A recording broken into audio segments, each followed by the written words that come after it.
Hi, I'm Brad Dacus, president and founder of the Pacific Justice Institute. Welcome to Faith and Law. Now let's take a look at this trending viral video.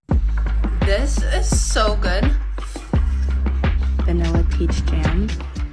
I went to the grocery store a couple days ago. This influencer has set the internet on fire with criticism of her and her lifestyle, and her big offense is that she's a trad wife who takes care of her husband and kids. And Dara is 22 years of age, and she's not obliterating her body with alcohol, heading to the club every weekend, hooking up with random guys, or on her way to starting an OnlyFans. She's not using her 20s to find herself or engage with this feminist utopian view of independence or dating 1,000 guys with no real vision for the future, and that she is in fact exercising her independence through the lifestyle of being married and having children. I think jealousy and envy is really what's at the heart of all this criticism that she's receiving. Well, folks, I think that was called out correctly.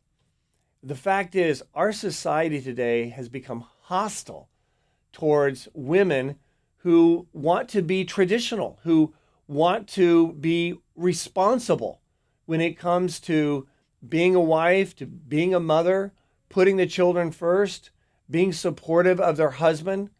This is what is the foundation by which our nation had a strong development, a strong economy. But what does Satan want? Satan wants to tear apart the family.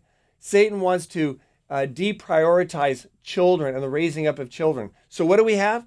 We have high crime, we have high teenage suicide, drug abuse, etc., because we do not have our youth as a priority, and that becomes to a great degree, of breaking down the family unit. The fact is, God has given women a special role, and God has given man a special role. Now, mind you, can women work? Yes, definitely. Can men be supportive of the household and what's taking place? Yes. But fundamentally, we have seen a destruction in the natural law by which the family functions. And because of that, we've seen tremendous attacks on the family and on the family unit. Hats off to that mother for doing the right thing, for being responsible, because the stats show that her children are more likely than not going to turn out much better than those that follow the ways of the world and instead choose something else.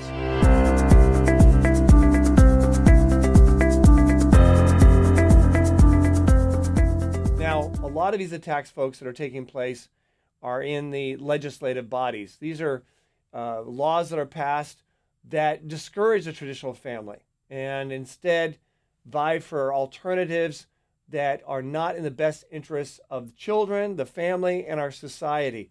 Well, we have an attorney who works with our attorneys all across the country to support legislation that is pro-family, that is in favor of things that are building up our society, building up our children. So I'd like to now welcome to the program Janice Laura, our attorney who heads up our legislative council that provides support for attorneys out there among the states to testify and really have a positive input on legislation building up religious freedom, parents' rights, and the sanctity of human life. Now, Janice, let me just ask you about one state in particular, Iowa. I understand we have an attorney that has recently testified or is testifying in favor of some very positive legislation there in Iowa. What's going on? Tell me about this legislation. Oh, sure. And by any measure that we have, teens, students really are in distress. They're really suffering. We have academically, we have students that only about 30% of students are proficient in math across the board, slightly more in English, language arts, reading. That's really abysmal numbers. And then we have essentially, we have a mental health crisis among our kids as well, where we have increased bullying, isolation, suicide, depression, just a general feeling of hopelessness and no positive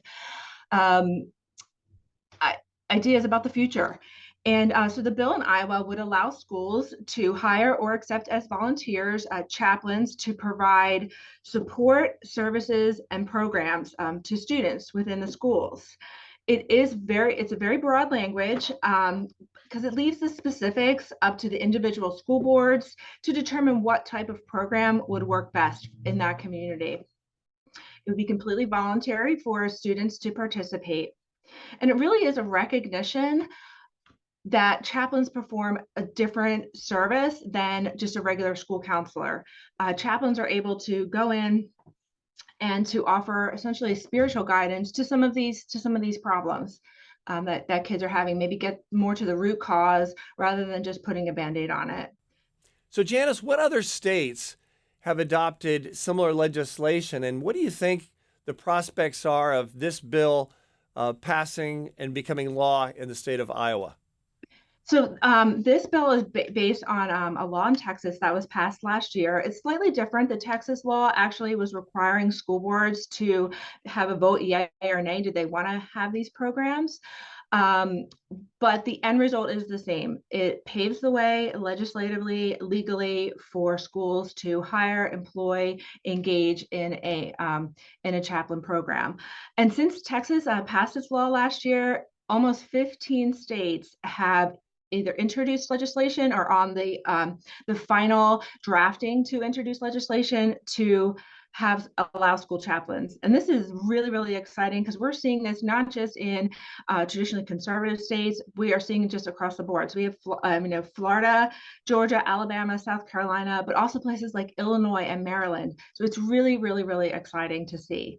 And as far as the bill in Iowa, it's looking very good. It's going to have a couple of amendments, little tweaks, and it's expected to go back to the committee as early as next week. Then it'll have to pass both the chambers, but the governor has indicated that she's supportive, and we do expect her to sign it if it passes. So very hopeful, very exciting. Well, I know Iowa is not the only state where we at PJI have attorneys weighing in on legislation. I understand we're also actively engaged right now with regards to legislation in Idaho. What's happening in Idaho? Sure. So the bill in Idaho would create a ballot question in the general election in November to repeal Iowa's Blaine Amendment. So what is the Blaine Amendment? We're going to have to do a little more history here today. It's named after Congressman Blaine, and he introduced a federal amendment about 125 years ago when anti-immigration and anti-Catholic bigotry was at an all-time high in this country. At the federal level, it sought to amend the U.S. Constitution to disallow any state government from funding religious institutions, including religious schools, with public money. And this was at a time, and I also didn't realize this until I started researching it, when what we consider public schools today is not what public schools used to be. Public schools were very much influenced by the Protestant religion. They used the Protestant Bible, they sang Protestant hymns. And so there was, again, this very anti-Catholic sentiment in the country, and what they really didn't want was they wanted to fund the public schools, which were essentially the Protestant schools, and they didn't want to fund Catholic or parochial schools. So when that national amendment failed, several states implemented their own Blaine amendments to prevent the funding of religious schools with public money, and that included Idaho. But thanks to several legal challenges, the U.S. Supreme Court within the past 20 years has indicated that Blaine amendments are basically dead letter law. They really don't. The Supreme Court has come out very clearly in saying that if a state is going to fund programs for public education, and they're going to open up a program to schools, it has to be neutral and it has to include religious schools. And so if a school implements if a state implements a school choice program, it has to include religious schools. And this is basically cleaning up Iowa's Constitution to conform with the U.S. Constitution. Well, I think today, with all the garbage we see in public schools trying to indoctrinate our children into things that are clearly not healthy, or are not in the best interest of a child, I think that school choice is a fantastic thing that should be encouraged across the country. What do you think the prospects are of this school choice bill passing in Idaho? Sure. Well, school choice really is at the heart of parental rights, the ability of a parents to choose what's best for their child. Every child is unique. Not every program works for each child. And this really puts power and back into the hands of parents. It also increases competition. Right now, public schools are a monopoly. They basically have no incentive to spend money wisely, to be transparent, to have any type of accountability. We've seen recently where when parents sort of got wind of what was going on in their schools during COVID and remote learning, they would go to school boards to speak out against what was going on. Their microphones were cut off. They were called domestic terrorist, and they really just weren't being listened to. And school choice would allow parents to say, if you're not going to listen to us and you're not going to be accountable to us, our community, we're going to take our money, we're going to walk away. So it really is. It's a very empowering movement, and it's gaining steam, and it's really exciting to see. Well, Janice, thank you so much for the work that you're doing, not just in those 2 states, but across the country, enabling our attorneys in our 36 offices coast to coast to weigh in on behalf of the moms and dads out there in the state legislatures defending religious freedom, parents' rights, and the sanctity of human life. Keep up the great work. Well, folks, we're also engaged in trying to promote those that have words of wisdom to our society today in helping to address the macro problems, the direction of our nation, and specifically what's happening in our public universities. It's so alarming. Well, we have someone on the program now, Dennis Prager, who's the head of PragerU and, of course, has written a number of best-selling books to talk about this issue and how we're facing these problems. Why do you think that our universities have become such a hotbed for leftist ideology in the United States today? Well, thank you, Brad, for having me on.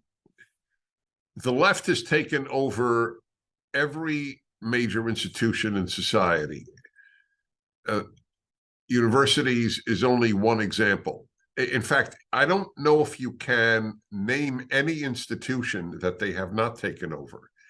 It's part of a much larger issue. They've taken over elementary schools and high schools and colleges. They've taken over the American Medical Association, the hospitals, Kaiser, Mayo Clinic. They have taken over psychiatry. They've taken over psychology. They have taken over sports. They have taken over every medium except talk radio. So they won. I don't know if the win is permanent, but the question is much larger than the universities.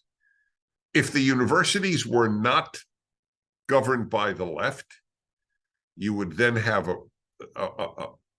a real question. Why is everything else taken over, even sports? I mean, the NFL Super Bowl has a second national anthem for only those of a certain color. Like there isn't one national anthem for one nation under God, or even one nation without God. They don't believe in that. So sports have been as poisoned as universities. So this is it. They conservatives have sort of believed, or at least non-leftists, not just conservatives, have sort of believed that they don't have to fight for their values. They'll just win by inertia. They were wrong. Now, Dennis, it's been very apparent that there has been a wave of woke ideology in Ivy League schools across the nation. What impact do you think that these Ivy League schools have or can have on the rest of the colleges across the country? No, I don't think so. If tomorrow Yale became a decent college, it is an indecent college now. It's a wasteland. But if it did, I don't see how it would affect the University of Texas at Austin or the University of Wisconsin at Madison. I would say that to a certain extent, the New York Times drives a lot of what media cover.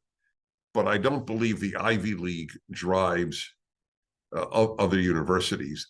These professors are for censorship and for leftism quite independently of Harvard or Yale. So it's a battle on every university campus. I don't think the Ivy League are worse, which is no commendation of the Ivy League. It's just, I don't know how Harvard is worse than the University of Wisconsin. I don't think it is.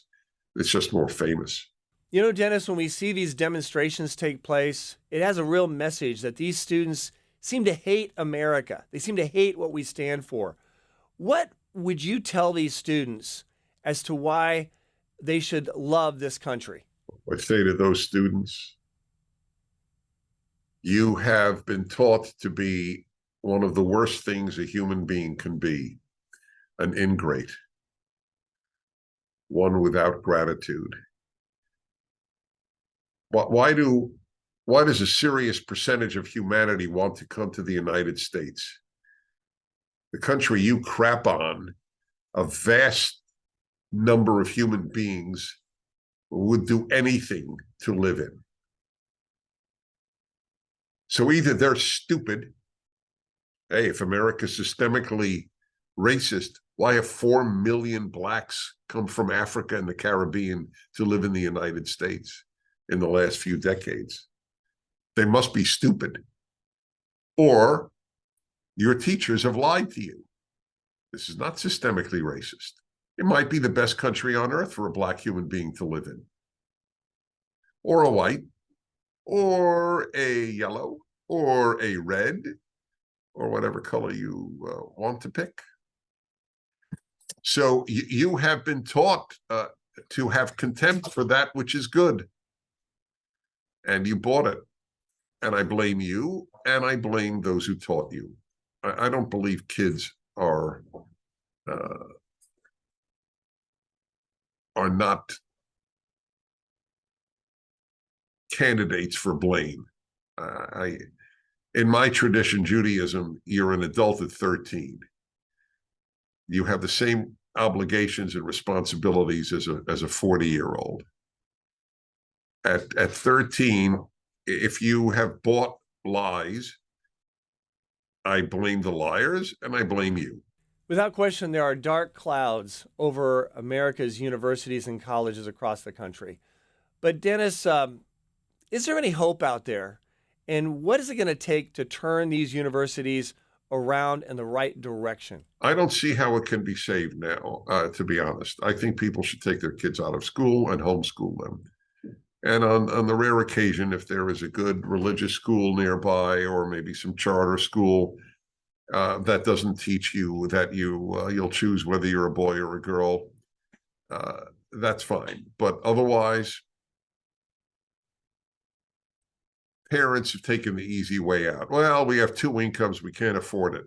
That's not true. Of course you can afford it. You've decided that you can't afford it. You can afford it. You can live in a smaller house. You don't have to live in an expensive area, especially if you're homeschooling, because you don't have to send your kids to any local school. And with regard to the parent who works, so they'll drive longer.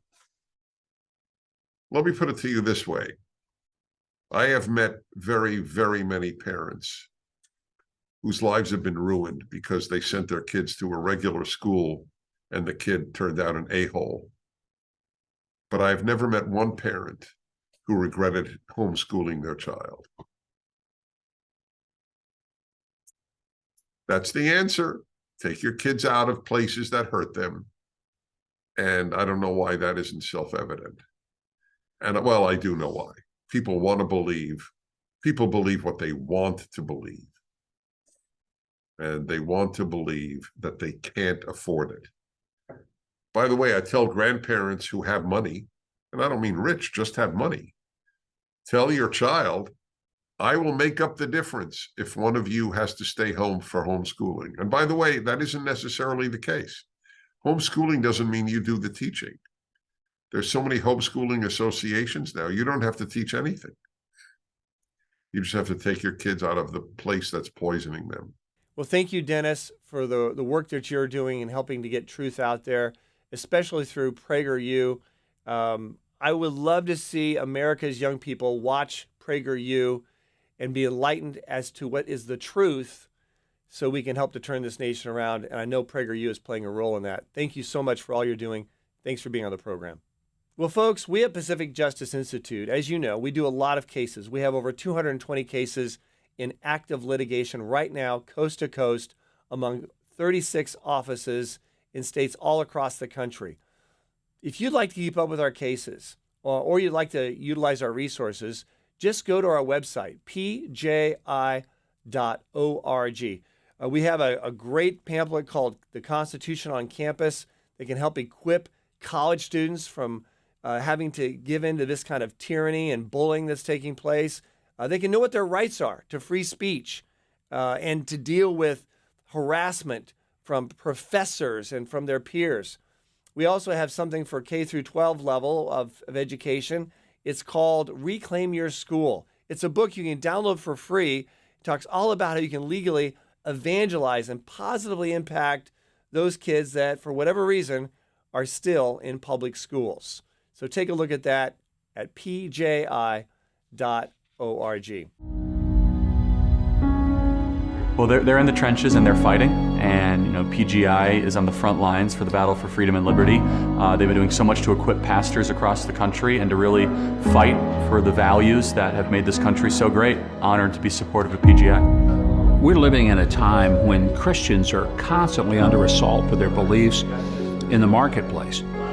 And if there's not someone to advocate for them and help them with the legal necessities of defending themselves, they're going to get fired. They have no recourse. Most people don't have the resources to go hire a lawyer. It would deplete everything they own. And most lawyers, quite frankly, across the country don't deal in religious liberty issues. Well, we're living in some very difficult days in America where basic freedoms and especially religious liberty is under attack. And that's one of the reasons why Pacific Justice Institute is so vitally important to the future of this nation. What a great group of lawyers, first-class, top-rate lawyers who are willing to stand up for freedom and stand up for our American citizens under attack. Yeah, I mean, they can support, they can follow, they can pray. We need more organizations like PJI, and I could tell you that being in the front lines, there's not enough people that are actually in the trenches doing the difficult but tough work, and that's exactly why this organization is so critical. One of the most incredible things about Pacific Justice Institute is that they do pro bono work. And what does that mean? Well, it means the rest of us have a responsibility. We've got to stand up and provide financial incentives and financial opportunities for these attorneys to get out there and do the fighting. And that's one of the reasons why we have Pacific Justice Institute attorneys on my national radio show, because we want to let people know, hey, there's a need here. These folks are doing very important work, and they're doing very important, successful work as well. And that's why they need our support. When a Christian is targeted for his or her beliefs, it affects every believer in America. This idea that, well, it didn't happen to me, well, you're next. And when Pacific Justice Institute takes on a case, it's not just that one individual that they really are representing, because a legal precedent may be established from that will protect 1 million believers who could be in the same position for the exact same issue.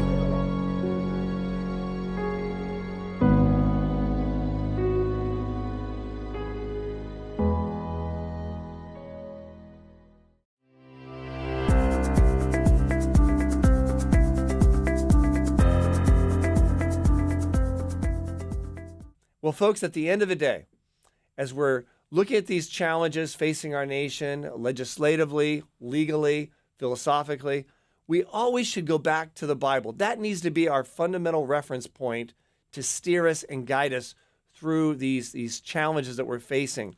So let's take a look at James chapter 3, verse 16. It says, "Wherever there is jealousy and selfish ambition, there is disorder and everything that is evil." This applies so well to the viral video that we saw at the very beginning of this program about the mother who is being criticized because She's doing what God wants her to do. She's being a good mother. She's being a good wife, supportive of her family. This is ideal. And what do we have in our society today? We have a whole massive indoctrination through our universities, through our public schools, through television, through the internet, telling young women that if they're a mother, if they have children, if they stay at home to take care of their children, maybe to homeschool or to be supportive of their husband, then they're second-class citizens. They're subhuman. They're not as valuable as other people. Folks, that is a lie. And what Satan is using, he's using that lie to coerce women to instead think of themselves, to be selfish, to think only of their own career at the expense of their children, at the expense of their family. This lie brings destruction, just like it says in James 3:16. It says, wherever there is jealousy and selfish ambition, there is disorder and everything that is evil. In our nation, folks, we're paying the price for this deception that's being believed by so many across this country of men and women who are choosing a way different than that which God says is good and God says is important, and that is manifesting of true, unselfish love, particularly for our children. Romans 12:21, I think, is also very applicable. It says, don't be defeated by evil, but defeat evil with good. We can easily be discouraged when we see evil taking place. We can just want to throw in the towel. And I've seen people do that before. They say, look, I'm done. I'm giving up. I'm giving up on evangelism. I'm giving up on trying to reach out to our community to try to turn this state around or that state around or this community around or our nation around. Folks, that is not the perspective God wants us to have. No, we're to address evil, but we're to defeat evil with good. What is good? Well, what's good is manifesting the love of Christ to the world around us, not responding with hate. There's tremendous hate against Christians put out by the LGBTQ and the woke and other kinds of groups trying to foster hate and division. We should not lay into that trap. Instead, our game plan is different. Ours is to respond with love and truth, unapologetically.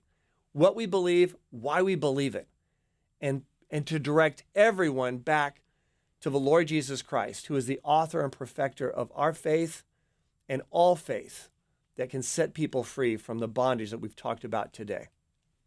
So, folks, it's easy to be discouraged. But remember, no matter what challenges we face, no matter how big the hurdle, always, always keep the faith.